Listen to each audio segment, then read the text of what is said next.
خوش آمدید smell ٹیلیز stories میں، جہاں ہر مسکراہٹ ایک کہانی سناتی ہے۔ زوٹوپیا 2 شیڈوز ان دی مارش مارکیٹ۔ ایک ایسے شہر میں جہاں کوئی بھی کچھ بھی بن سکتا ہے، کیا ہوگا اگر وہ مشتبہ شخص جس سے سب خوفزدہ ہیں، دراصل واحد فرد ہو جو سب کو بچا سکتا ہے؟ سورج ابھی پوری طرح نکلا بھی نہ تھا کہ ڈیٹیکٹو جاوڈی ہاپس کے فون پر ایک کال آئی جو اسے اور اس کے ساتھی نک وائلڈ کو ان کے کیریئر کے سب سے عجیب کیس میں کھینچ لے گئی۔ زوٹوپیا میں مصیبت سرکا گئی تھی، لفظی طور پر۔ ایک پراسرار نیا کردار گیری دی اسنیک، ایک چمکدار سنہری آنکھوں والا پتلا سا سانپ کے بارے میں افواہیں گردش کر رہی تھیں کہ وہ ممالیہ میٹروپولس کے امن کو تہ و بالا کر رہا ہے۔ لاپتہ سامان سے لے کر خوفزدہ مارکیٹ فروشوں تک، اس کا سایہ نو تعمیر شدہ مارش مارکیٹ کے ہر کونے میں محسوس ہو رہا تھا، ایک رنگین علاقہ جہاں نہریں اور تیرتے ہوئے اسٹال موجود تھے۔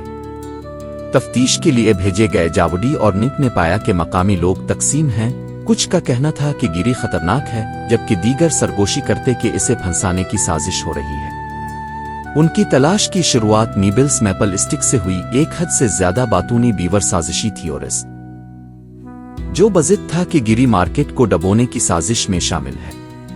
لیکن جب دونوں نے ایک دھندلی گلی میں گیری کا سامنا کیا اور دیکھا کہ وہ پانی میں غائب ہو گیا، جاوڈی کے شکوک نک کے آسان اعتماد سے ٹکرا گئے۔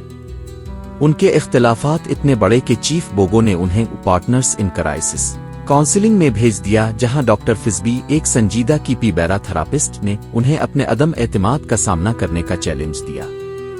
یہاں ایک سوال اب کے لیے، اگر اب جاوڈی کی جگہ ہوتے تو کیا اب سانپ پر بھروسہ کرتے یا اس کے خلاف شواہد کا پیچھا کرتے؟ نالے صاف کرنے والے کارکنوں کا روپ دھار کر انہوں نے گیری کا پیچھا کرتے ہوئے زوٹوپیا کے اسپیل ویٹنلز میں قدم رکھا، جہاں انہیں ایک بڑی سچائی ملی: گیری مجرم نہیں بلکہ مخبر تھا۔ وہ ایک اسمگلنگ گینگ کے خلاف ثبوت اکٹھا کر رہا تھا جو پانی کے راستوں میں زہریلے کیمیکلز ڈال رہی تھی، ایک سازش جو مارش مارکیٹ کو زہر آلود کر دیتی اور مختلف اقسام کے جانوروں کو ایک دوسرے کے خلاف کھڑا کر دیتی۔ اصل ماسٹر مائنڈ بدعنوان کاروباری لوگ تھے، جن میں نک کے پرانے ہسٹلنگا ساتھیوں میں سے ایک بھی شامل تھا۔ پانی کے چینلز میں ایک زبردست تعاقب میں جاوڈی، نک اور گیری نے اسمگلروں کو بے نقاب کیا اور پورے شہر کے سامنے انہیں گرفتار کروا دیا۔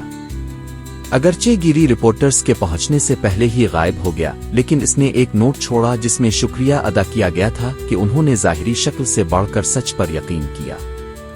تھانے واپس آ کر بوگو نے تعریف کی، لیکن ڈاکٹر فزبی کے آخری الفاظ سب سے زیادہ یادگار رہے: پارٹنرشپ کا مطلب کبھی اختلاف نہ ہونا نہیں، بلکہ کشتی کو اکٹھے تیرتے رکھنا ہے۔ جاوڈی اور نک جانتے تھے کہ ان کا امتحان ہوا اور وہ کامیاب ہوئے، اور زوٹوپیا محفوظ ہونے کے ساتھ وہ غروب آفتاب کی طرف روانہ ہوئے، اگلے چیلنج کے لیے تیار۔ اس کہانی میں ہمارے ساتھ رہنے کا شکریہ۔ مزید دلکش کہانیوں کے لیے اسمیل ٹیلیز اسٹوریز کو فالو کریں، جہاں ہر انجام آپ کے اگلے سفر کی شروعات ہے۔